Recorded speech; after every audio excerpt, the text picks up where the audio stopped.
Hartlike goeie dag, dit is Dinsdag die 28ste Junie en sommer baie lekker om weer met julle te gesels in ons weeklikse Agri Monitor landbouprogram. Nou ja, die jaar lê amper op sy rug en die winter is in volle gang op ons en ek glo baie van julle het ook verlede week waarskynlik rypskade beleef in julle tuine. Ek weet nie of daar van julle is wat kleinveeverliese gehad het nie. Ek het gehoor van boere daar by Junie, groenteboere wat tamaties skade gehad het, ook aan ander gewasse. Julle is baie welkom om hier in die kommentaarveld hier op Facebook vir ons te laat weet as julle groot skade gely het. Ons sal graag met julle wil kontak maak en dit opvolg. Nou ja, in vandag se program in die nuusgesprek gesels Alfred Sikopo van die ministerie van landbou, water en grondhervorming oor die 30 miljoen Namibiese dollar wat beskikbaar gestel is om die droogtegeteisterde Kunenestreek se landboupotensiaal te ontsluit.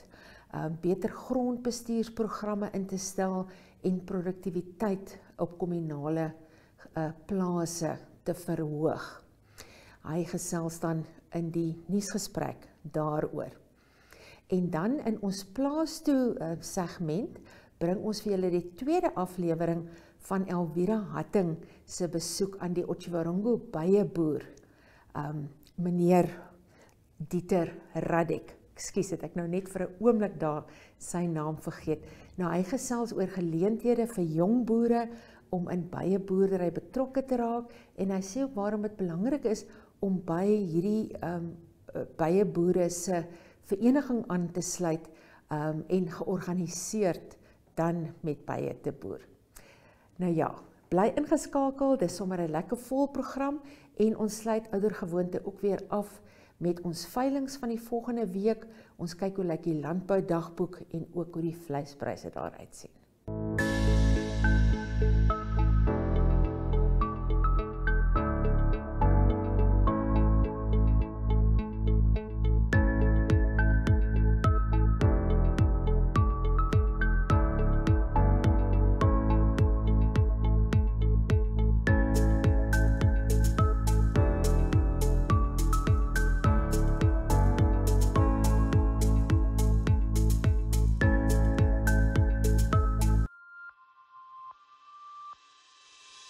Funding part of it and the risk aspects that are related to the potato production is also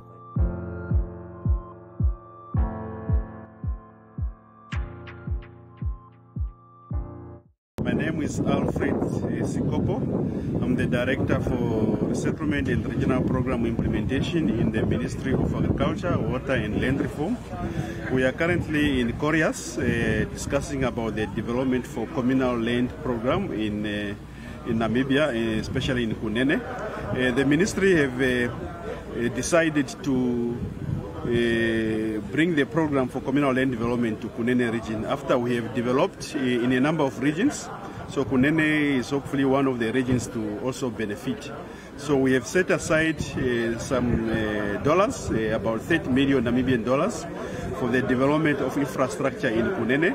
The minister was here, or the Minister of Agriculture, Water and Land Reform was here in February this year to introduce the program, where he invited different stakeholders. He briefed the program and then he launched the program for communal land development in Kunene region.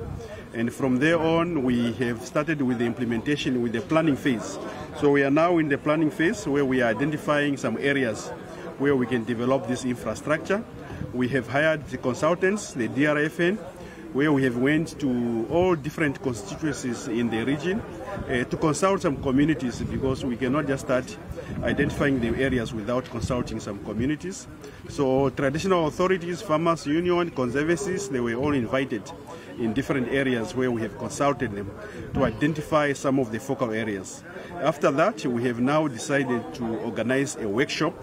It's a 3-day workshop that we have started today on the 20th of June 2022, which will run for the next 2 days.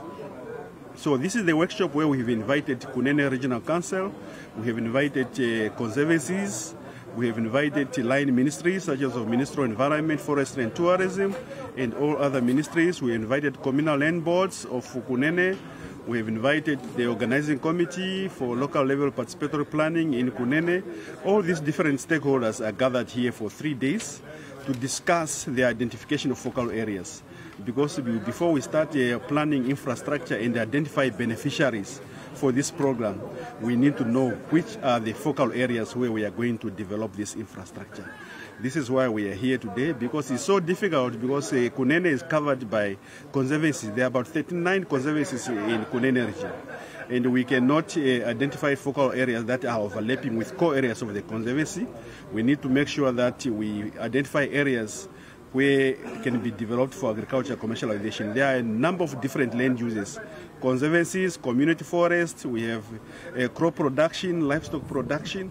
So we must make sure that the areas that are selected are compatible, we can do those programs. And that's why we have different stakeholders to help us, so that conservancies are also not affected in terms of developing wildlife information or livestock production in those areas. So we have now identified open areas that have potential for infrastructure development.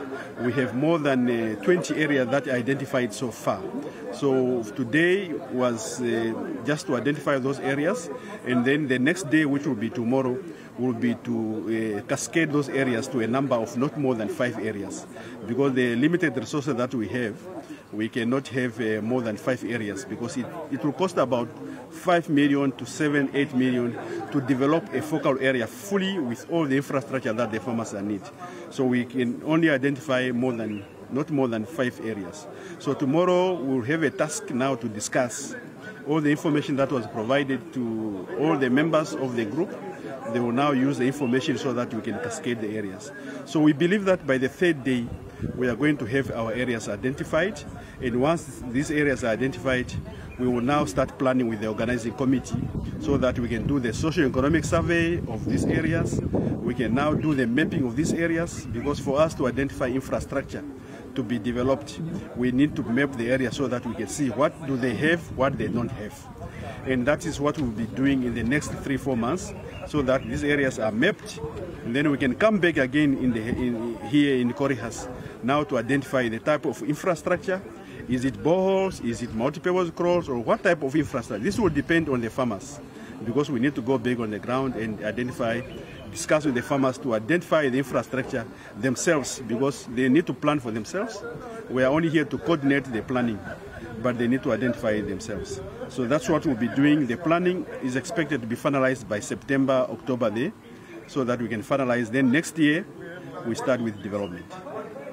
Mr. Sikopo, when you talk about we that have to decide what programs that we, or identifying these focal areas, is it the ministry or are there other focal groups involved in the selection process? Yeah, this is a program of the ministry, so we are talking about the ministry, but the ministry cannot identify infrastructure and areas for the farmers. The communities need to identify themselves.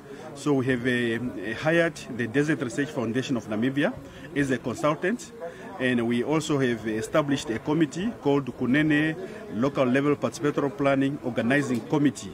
So we are talking of the Minister of Agriculture, we are talking of the organizing committee, we are talking of the communal land board in Kunene. So these are different stakeholders that are working together to assist the farmers in identifying their areas and also identifying the infrastructure they need. Thank you very much, sir. Okay,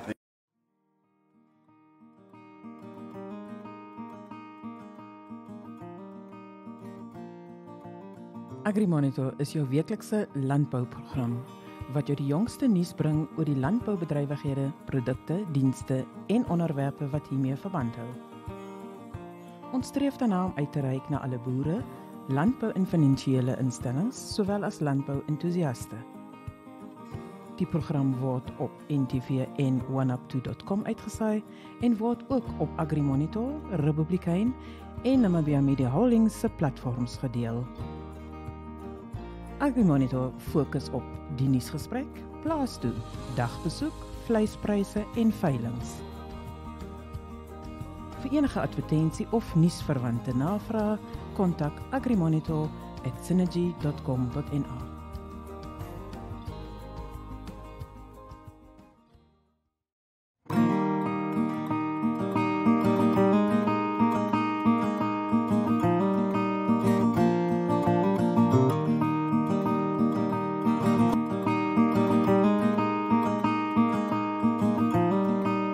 Ja, ek is al baie keer gesteek.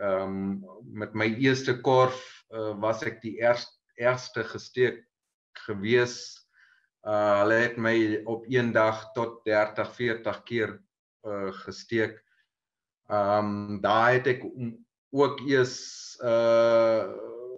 mooi oor 'n nag moes slaap of ek nou verder gaan met die bye of nie.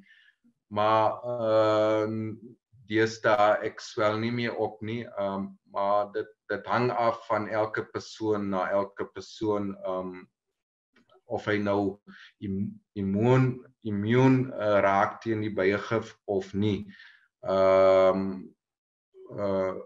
Mens kan allergies raak, mens kan ook nie. Dit hang af van persoon tot persoon en hoe die liggaam dit kan verwerk. Van nou corona sien ek is daar groot moontlikheid vir byeboere hierso in die land. Ek wil eintlik uitroep om te sê as daar jong boere is of mense wat nou in die toekoms wil kyk, dan kan ek net sê 'n byeboer in Namibia te wees het 'n toekoms. So maar om die byeboere ook en ook ons bye te beskerm, kan ek dit net aanraai om by die vereniging aan te sluit om 'n stem te hê. Die moontlikhede is baie groot en soos jy aangepraat het, Suid-Afrika is al 100 jaar het 'n byevereniging. Hierdie jaar het eers die byevereniging van Namibia afgeskop. Ons het baie mense wat geïnteresseerd is om met bye te boer, maar op 'n klein skaal. Ons is ook ons het eintlik ook in die toekoms baie jonger mense, jonger boere, byeboere nodig vir hierdie ontwikkelinge wat in die toekoms gaan vorentoe gaan kom en afskop in Namibia, soos nou Mashare bo in Rundu, die bloubessie plantasie. Dan het ons in Stampriet area het ons lemoen boere en appelboere wat afhanklik is van die byeboer om bestuiving te kan lewer. Die assosiasie probeer om data in te kry om vaste aantal aan byeboere te hê, om dit ook beter te bepaal en te bevestig. Daar is baie byeboere, sê nou maar op klein skaal, wat nou hobby byeboere is, wat nou 2, 3 of 10 korwe op 'n plaas het, en hulle werk eintlik nie met die bye nie. Hulle los die korwe daar en oes een keer in 'n jaar vir die familie self, vir Kersfees geskenk. En dan hy sien hom dan ook nie self as 'n byeboer nie. Dis daar waar ons nou of die assosiasie probeer daai data en informasie in te kry, dat mens kan sê, alright, Namibia het genoeg bye, die bye is gesond. Hulle stuur dan ook membership forums uit, en ja, as mense member is, hulle beplan ook om in die toekoms field day trips te maak vir members op apiaries of byekampe besoek, of as nou Suid-Afrika 'n groot heuning expo of bye expo het, dan dat die assosiasie daar miskien discount kan gee vir members. Hulle is besig om sulke data te voorsien vir die members. Ja, en dis daar waar nou die assosiasie ook probeer om lede in te kry om nou so 'n database op te bou, om ook daai boere wat nou in Kamanyap area met citrus begin boer, die waterlemoenboere, dat hulle dan ook weet in hoe ver en waar is die naaste byeboer en wat kan hy my aan diens lewer.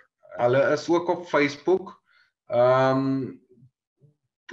Daar staan al die telefoonnommers en die webpage se adres op. Mense moet ook weet, dis intensiewe werk as mens nou sy brood en botter daaruit wil maak. Dit beteken nou mens dis elke dag 24 uur is mens met baie goed besig. Hoe meer korwe jy het, raak dit werk. 'n Bywerk gewoonlik op 'n radius van 3 km. As in daai 3 km nou nie meer kos is nie en nie meer water is nie, dan gaan die bye self uittrek en na beter kosareas gaan soek. Mens kan 30 korwe opsit op 100 meter by 100 meter kamp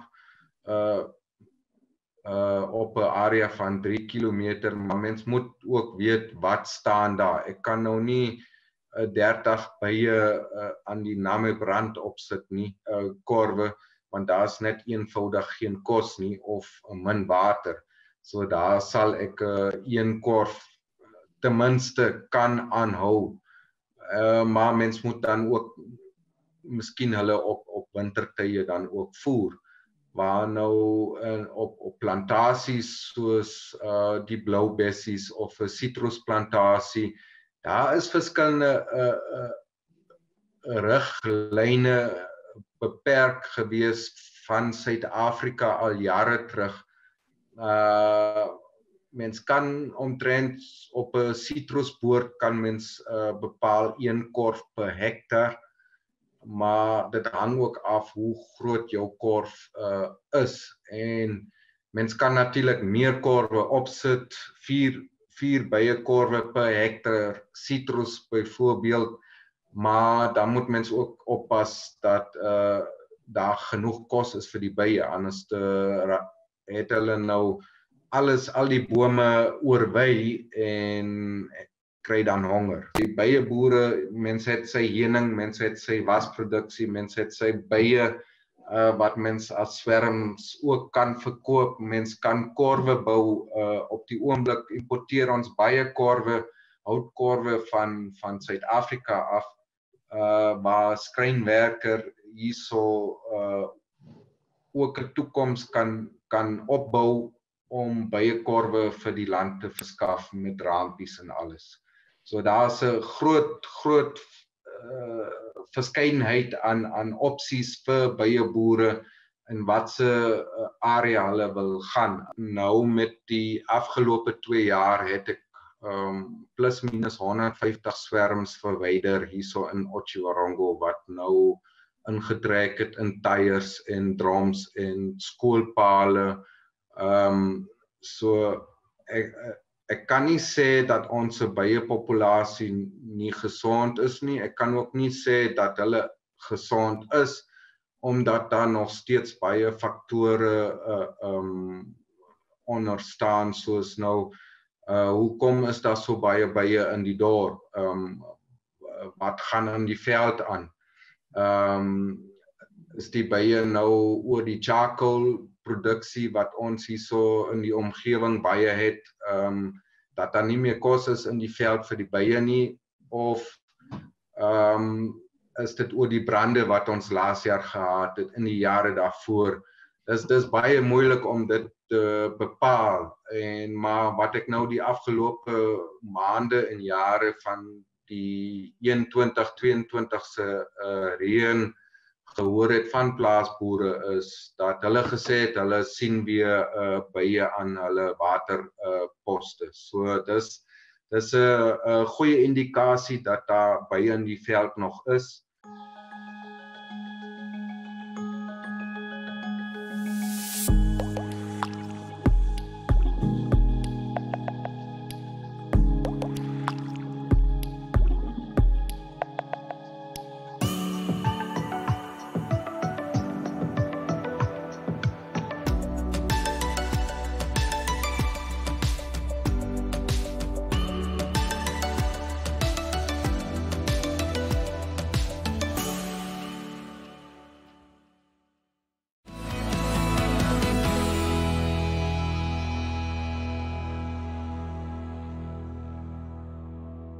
Volgende aan die beurt is dan ons 3 skyfies, waarin ons kyk na ons veilings eerste, gevolg deur die dagboek en dan die vleispryse.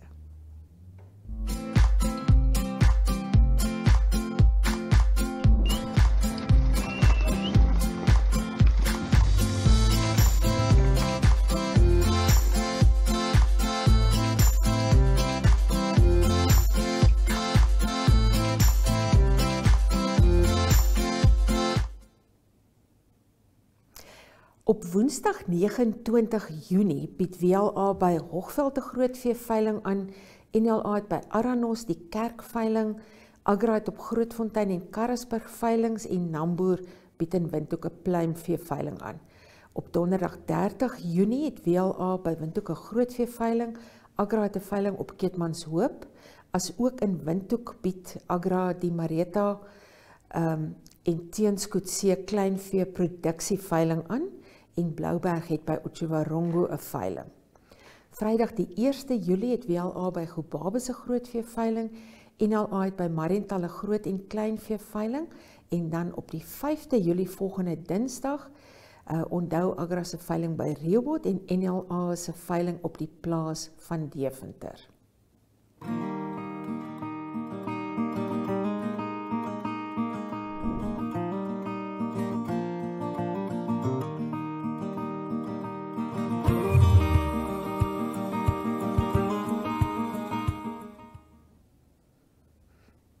Goed, wat die dagboek betref, sommer al 'n hele paar geleenthede vir Julie maand wat julle kan aanteken. Malteje Boerevereniging wat op die 6de Julie 'n ledevergadering hou op die plaas Burgsdorf, neem daarvan kennis. Daar is ook kontaknommers wat julle kan skakel. Ook Leonard Wil Boerevereniging wat op die 6de Julie 'n inligtingsdag in sy boerevereniging saal aanbied. Dit begin om 10:00 die oggend. Op die 9de Julie, dit is volgende Saterdag, bied Aus se boerevereniging sy ledevergadering aan en dit vind op die plaas Waltevrede van Dani in Lounet, Loodsplaas. En dan op 20 Julie het Hoërand Boerevereniging 'n ledevergadering en hy bied daarmee saam ook 'n tuinboudag in samewerking met Rian Momberg aan en dit vind op plaas Wartberg van Bartie en Antoinette Burger plaas. Dit begin om 9:30 die oggend. Die koste vir die dag beloop $100 en dit sluit 'n maaltyd in. Onthou julle moet voor 11 Julie. Dit is volgende, nie eerskomende maandag nie, die maandag daarna moet julle bevestig of julle dit gaan bywoon en natuurlik dan ook daar die nommers wat julle kan skakel, het sy of dit per e-pos is of per telefoon, kan julle dan die betrokke mense daar laat weet.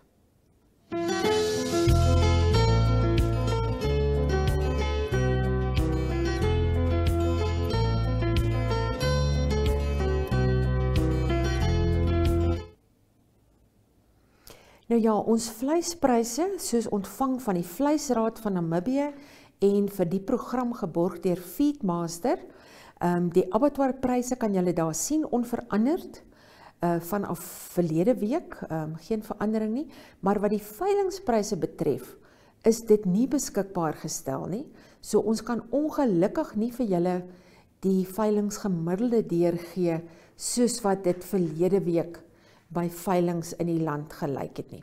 hopelik volgende week kan ons weer daardie syfers met julle kommunikeer.